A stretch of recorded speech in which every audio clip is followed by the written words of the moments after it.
Welcome to this ProSavantna podcast, Getting the Pricing Right in BPO. This forms the latest in our Outsourcing Talks series, and it's great to have you on this session today. My name is Paul Morrison. I'm Managing Director at ProSavantna, and I've been working in and around outsourcing for about 20 years, both on the supplier side and as currently as an advisor. I'm delighted to be joined by Rakesh, our CEO. Rakesh, if you'd like to say hi and introduce yourself.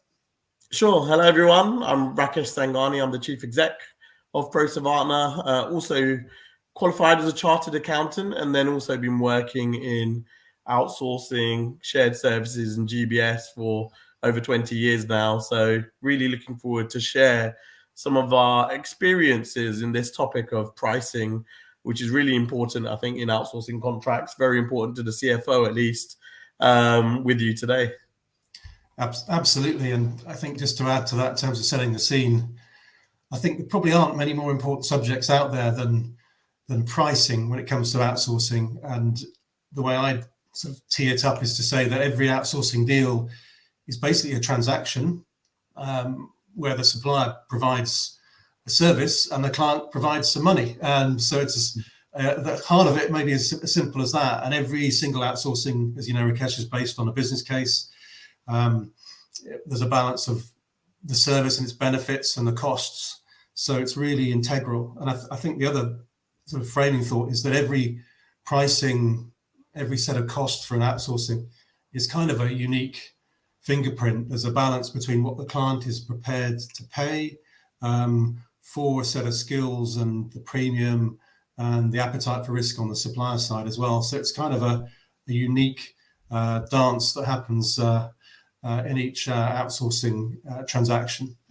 So there's a lot hanging off this simple concept of pricing. So let's just sort of kick around a few key concepts. And I guess first up, the question might be, when is pricing? When is it important? When does it occur? When do you have pricing discussions?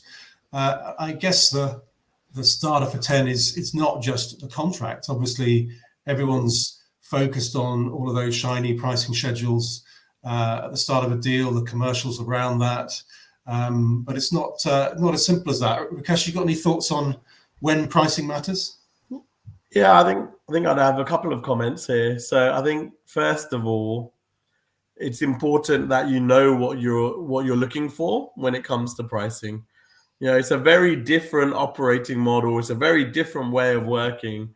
If you're looking at a 60% price reduction in your current setup versus if you're looking at a 20% improvement. So I think setting your stall out in terms of what does success really look like from a price perspective is a good idea, and to do that early allows you to kind of consider all of the variables that then impact that price question.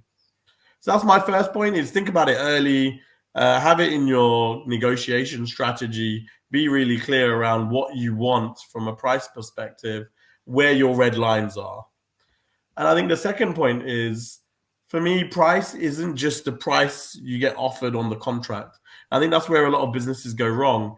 They go, oh yeah, we've got a wonderful 6-year contract for 25 million. It's a great deal. We should take it. The price is great. Price needs to be considered in a broader sense, I think, when you're signing into an outsourcing arrangement.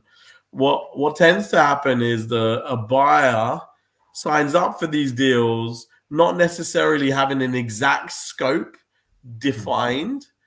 And then what's more likely to happen is there's going to be an increase in scope or a reduction in scope. The outsourcers all know this.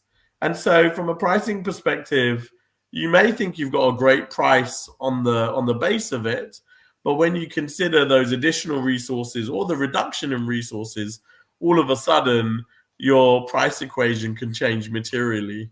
So I think once you add on the other factors, the other variables, arcs and rooks, as we call them, the fully loaded costs, the cost of transition, all of those components gives you a much better picture of what price really looks like. So don't be fooled by just looking at the price of the equivalent FTE in the transaction, you need to look at this a lot more broader than that, and also consider the variables and how much are you paying for that flexibility.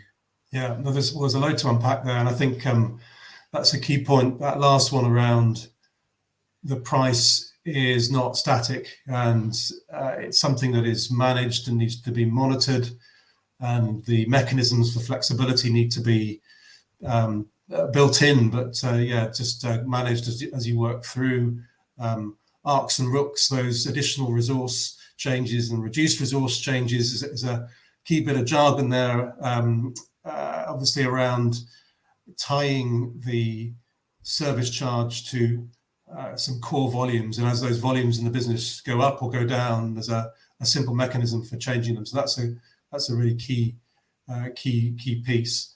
I guess there are other events as well in the life cycle of a pricing agreement. During a deal, there's a benchmarking clause or benchmarking rights that a client will have, maybe on a yearly or twice every 2 years basis, to check that the pricing that they have is still market competitive. Rarely used, I think, for many organizations, but it's a sort of vital concept that the supplier is giving a price that should stand the test of being compared to the market. So that's a key way in which the price can change. Like, just one other thought for me in terms of pricing, maybe it's sort of pseudo price, is service credits. I guess it's more around the cost of the service. A key concept is that where service is materially out of line with expectations, there's typically a 10 or 15% expectation that service charges can be repaid. So there's another flexing of payment that ideally is not the case, but is there. So lots of flexing to something that's really not set in stone at the start. Yes. Yeah, exactly. And I think that's a really important one, because again, some customers are really happy when they've set these penalties across these service level agreements, these KPIs, if they're not meeting a certain target. However, that's normally based on a baseline. And the problem is the baseline is difficult to measure in a number of instances. So what the outsourcer ends up saying is, well, why don't we go live and we measure it for a couple of years whilst we're performing that task, and then we can set an improvement against that baseline, which I think completely, for me, makes that measure irrelevant, really, because actually, of course, you're going to expect improvement on an outsourcer performing the same task on year one when they're transitioning a lot of work over and there's no knowledge, versus year 3, year 4. So again, I think what's really key is to have those baseline measures in place if you really want to link then payment to those SLAs. Otherwise, you're going to fail to achieve that, and you may think, oh, you've got some great penalties there. But if you're baselining on the outsourcer's performance on year 1 or year 2, really those penalties become irrelevant. I could feel a whole new podcast on baselining and service levels coming on, but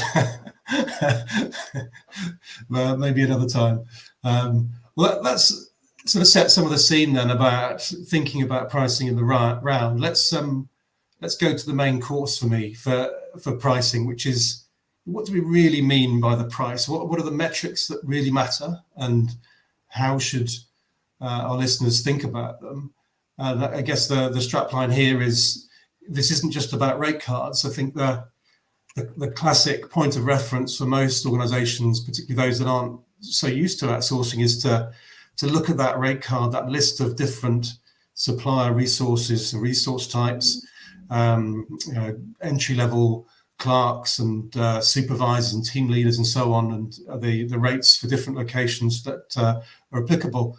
And I think that is a key part. That is an example of pricing for the most important part of the price, which is the service charge. And we'll talk about other stuff, but the service charge is 90% of the price, we would say.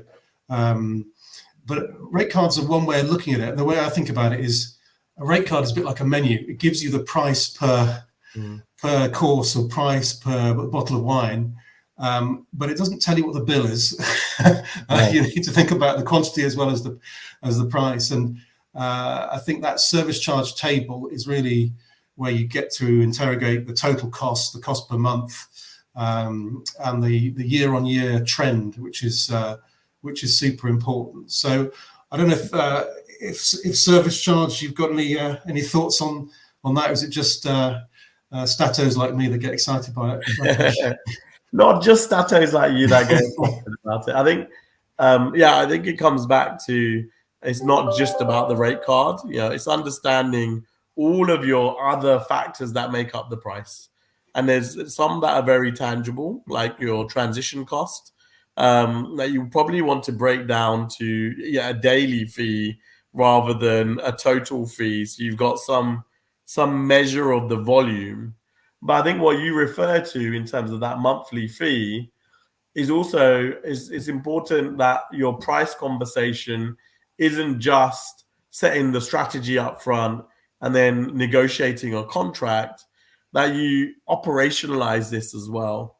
That actually your people, when you're measuring the benefit, are not looking at price as a overall number of 25 million, but recognize that it's a price per resource, per level, and are able to measure the accuracy of those monthly bills on a consistent basis. Because you can find that actually that can make or break your business case by being able to measure and manage at a granular level once you've gone live, once you're operational. That's it. Yeah, definitely.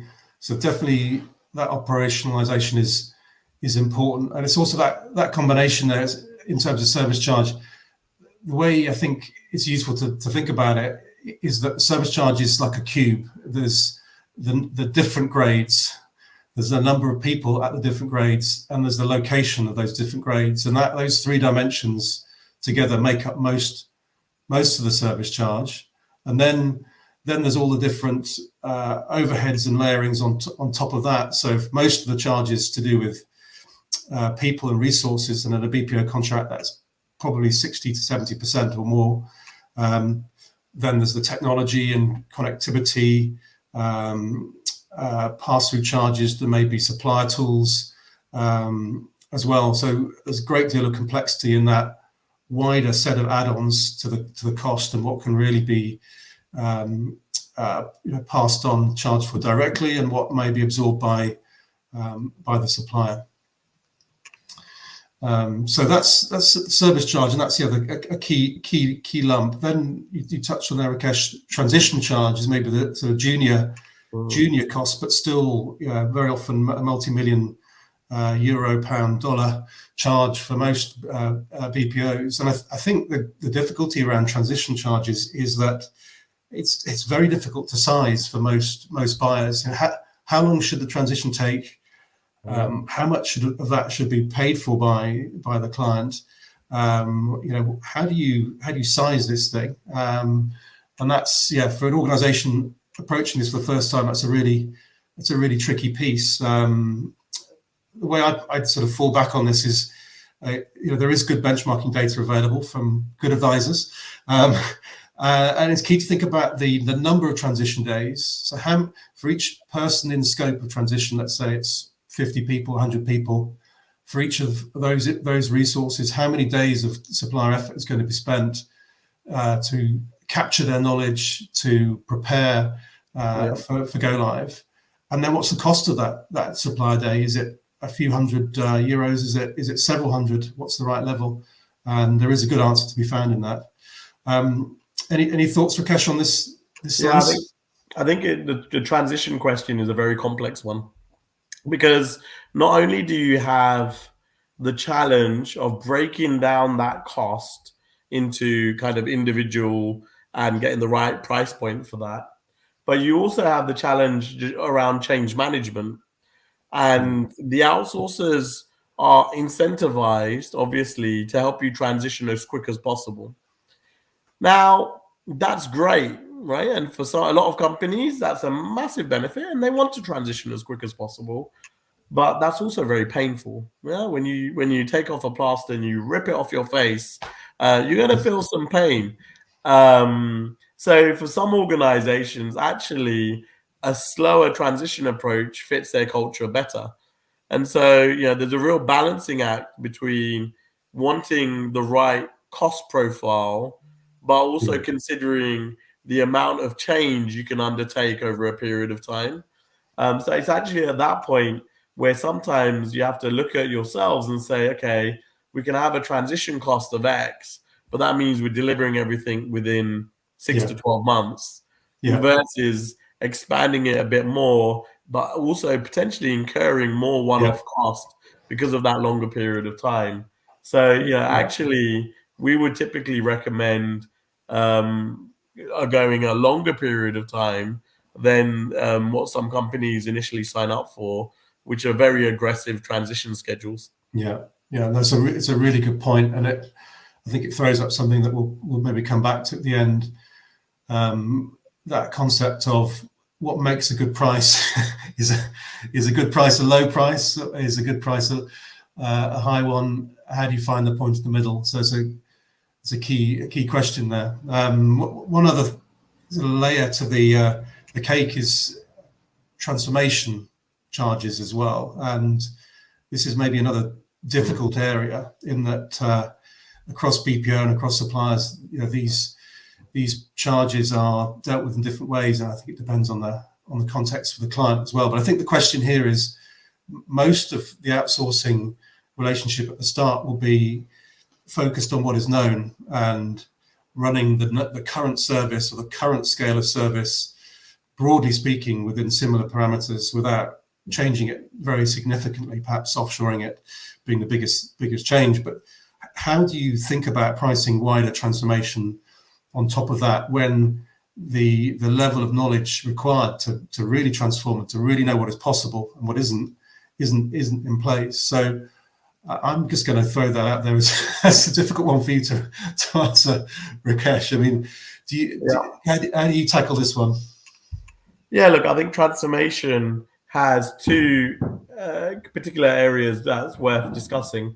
One is the price of transformation, and two is the outcome. And I think it's fair to say that from the outsourcing deals that we see in the marketplace, there's different types of transformation. So one transformation is actually outsourcing itself. It's a transformation for a lot of clients. They moved to this new way of working. They've got a little bit more standardization in their processes. It's a step change for them as businesses. And that's transformation maybe with a small t. The big T transformation is rethinking and redesigning the way the processes are operating. And I think that's big change. And again, I think the businesses that think they can just bring a third party in and it will happen like magic end up being disappointed.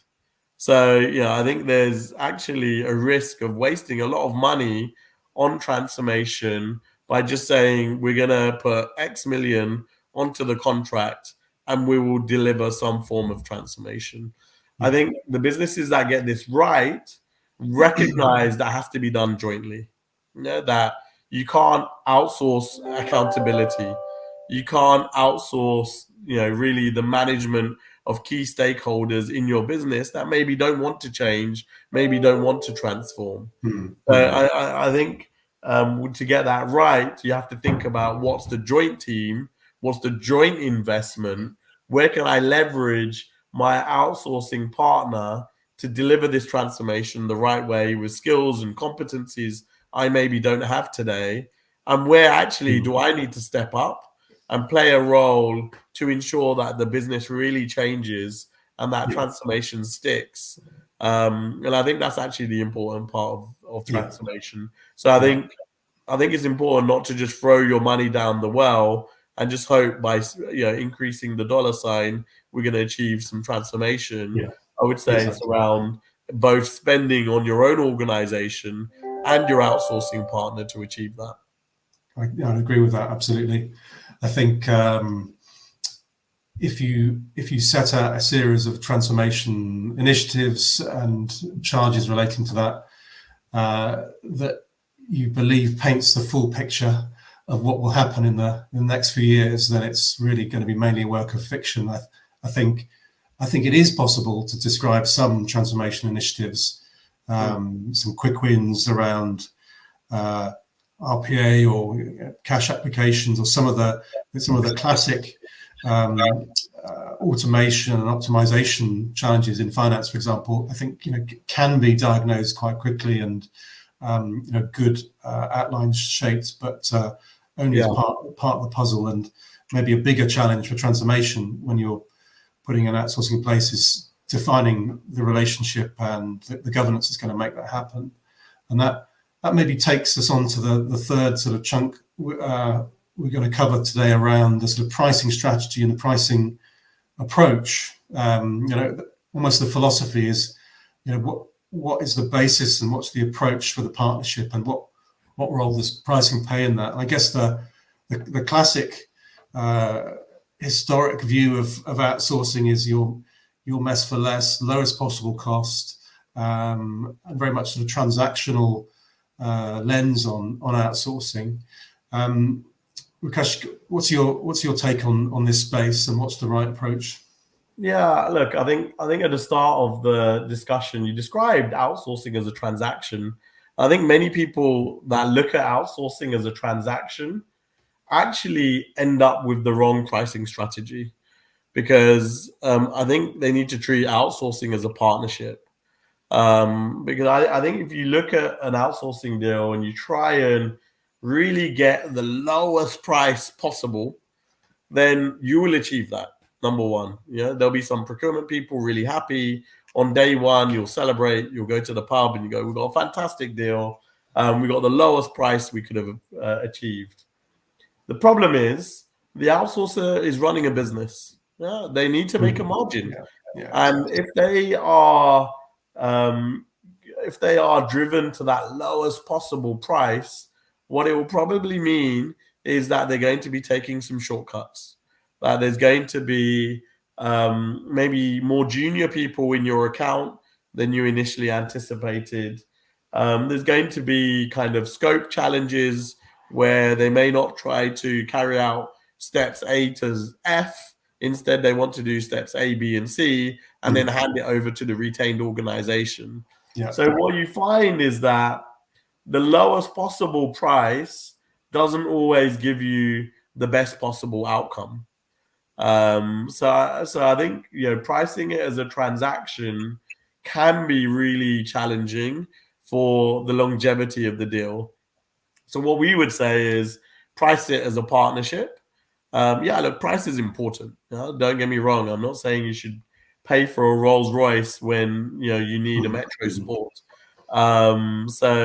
Price is important, but you need to factor in the longevity of the contract, what the outsourcer will really receive from this relationship, how you can ensure that you're not the account that none of their people want to work on. Yeah. Because what you don't want is 40 to 45% attrition every year of your people turning around, because that's just not sustainable. What you do want is a mechanism where actually you're seen as the account that people want to work with, the culture that people want to be a part of, and you want your outsourcer really being part of that extended family. I hope that doesn't sound too cheesy. And if you have that in mind, then you can achieve some of the bigger transformation benefit. You can achieve the advancement of new technology and bringing that into your business, but you do that together. Treating them as a low cost service provider, I think can lead to a lot more problems than benefit. Yeah, absolutely. And I think it's spot on there. You've got to leave some oxygen in the partnership for extra activity. Otherwise, you do get that race to the bottom. And I suppose when it comes to if you're benchmarking a price, or you're considering a new deal or renewing, a key task really is to unpack the price and not just look at the bottom line. But if you've got a good service charge within that. For example, are you confident you've got the right mix of resources, you've got the people in the places that you need at the levels you need, and that the service you want can be supported. It's all about decomposing and thinking through the really important metrics within the pricing cube that you have. Yeah, absolutely. I think that's right, and it is possible. I mean, we do work and see organisations who've struck the right balance, and we see some that have been too aggressive. So definitely a key decision. I think you just have to make sure that performance and quality comes before price, because there's no good saying I've got the lowest price, I've got loads of these penalties in place, and I'm really penalizing my outsourcing provider, but it's 7 years on and their delivery is still crap. Because actually, ultimately, you end up paying for that, and that pain probably outweighs the low cost, the low price, and the penalties that you managed to incur and the money received for that. So I think you have to put performance and quality higher up than that price equation. Yeah, spot on. Okay, well, I think the clock is against us. We've got maybe one final topic just to touch on briefly, which is where is pricing going at the moment? And we're living through a time of massive inflation, price change, cost of living challenges. So it's very topical. I just chuck out two trends that we observe as advisors and benchmarkers in this space, which is we do observe inflation in the different BPO locations, such as Eastern Europe, and countries in Eastern Europe or in India. We did see a number of years where there was much higher than usual price inflation, and that was changing some of the sort of the benchmark key points of reference in terms of what to expect for a certain price. But I think that's stabilized somewhat, and most clients have got a level of protection from that in terms of indexation clauses in their contracts. So those have worked pretty well for the most part. So I think we do see that inflation. We still observe massive price differentials. Business cases still do work when it comes to outsourcing and offshoring, I would say. On the other side, we've also got competition. So we work with a wide range of BPO providers that have been carrying out these businesses for 15, 20 or more years now. So quite mature businesses, very large, even in the pure F&A BPO functions or HR BPO functions, tens of thousands of people providing these services. So there's a lot more scale and competition as well. So I think we've seen the range in pricing from the most expensive premium provider to some of the new entrants or challengers. That's really narrowed. So I'd say it's still a good time to buy. It's a buyer's market in BPO. I don't know, Rakesh, you got any thoughts on the big picture and the trends? It's definitely a buyer's market. If you look at, I'm an economist by background. If you look at the natural laws of supply and demand, the reality is there's a lot of outsourcing companies out there in the marketplace today. It's a very competitive place, and a lot of them have been growing 10-20% for a number of years now. So it's actually been a really good growth market for a lot of these companies. So there is a lot of supply, and actually the number of big outsourcing deals is certainly reduced. So gone are the days where you're seeing lots of 1,000 FTE type transactions. So you've got the simple laws of supply and demand, which mean that it certainly is a buyer's market, which puts some pressure on the pricing of all of the vendors. So I think that it does certainly have a price impact in terms of keeping pricing competitive. And I would certainly say that part of the equation, it makes outsourcing attractive.